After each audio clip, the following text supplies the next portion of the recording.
Well, for more on this, I'm joined now from New York, or will be in a moment, by the spokesman for the UN Secretary-General, Ben Malor, and first the Haitian Special Envoy to the United Nations, Leslie Voltaire. Mr. Voltaire, what does your country need right now?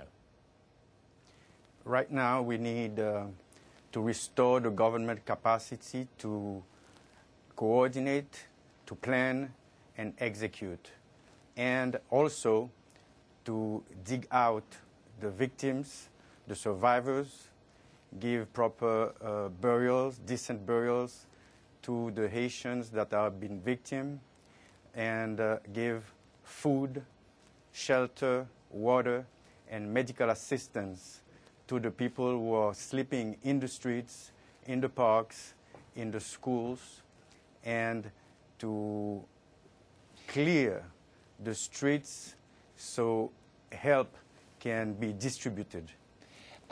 Do you know what's happened to your own family in Haiti? I had a lot of problems localizing my family, but hopefully yesterday I could speak to my wife, and one of my kids who was missing just appeared. So I'm very happy now that all my family is together, even if they are sleeping in the courtyard because they are afraid of the aftershocks, because they have counted a lot of aftershocks, like 31. So everybody's sleeping in the garden, the courtyards, the streets.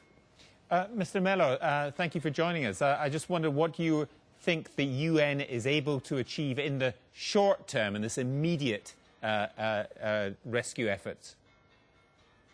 I think immediately the matter of coordination is key, and that is why Sir John Holmes, who is the Emergency Relief Coordinator for the United Nations, launched the flash appeal about 4 or 5 hours ago for $562 million US.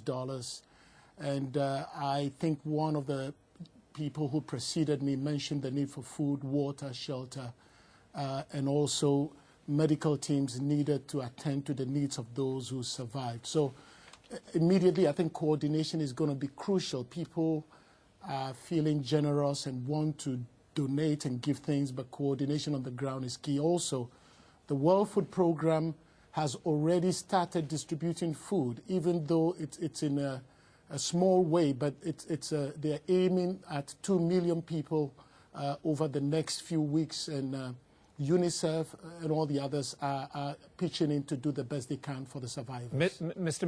Malor, how reliant is all of this on the United States, on the aircraft carrier, their heavy lift capacity, their helicopters, and the 10,000 American troops that we're told should arrive there by Monday?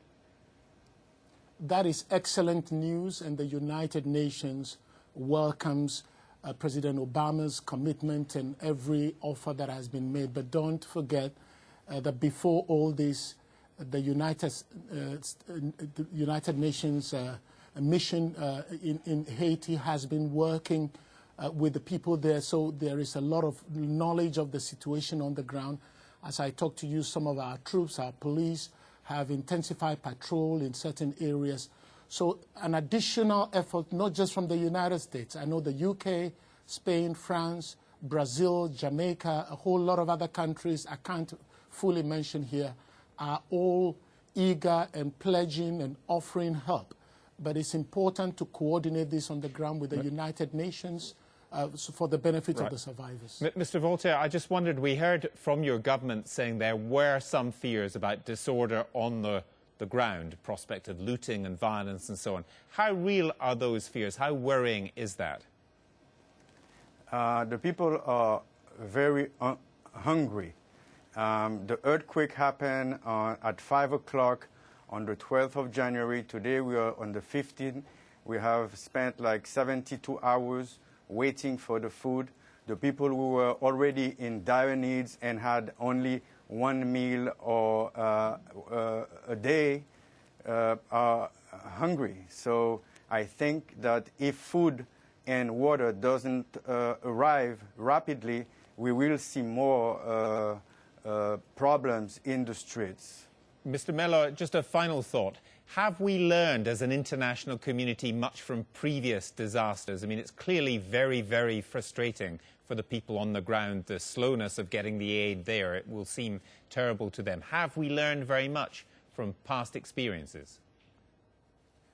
I believe so. I was in Pakistan just about 4 years ago, right after the devastating earthquake there. I was involved in the relief effort, and there was the tsunami. A lot of lessons have been learned, not just by the United Nations, but by the international community and NGOs. And it's crucial, everybody is stressing the need for coordination to avoid duplication, to share the jobs, to reach out and coordinate, share information quickly for the benefit of the people who need it most, the survivors of the earthquake. Okay, we'll leave it there. Thank you both very much for joining me. Now a roundup of today.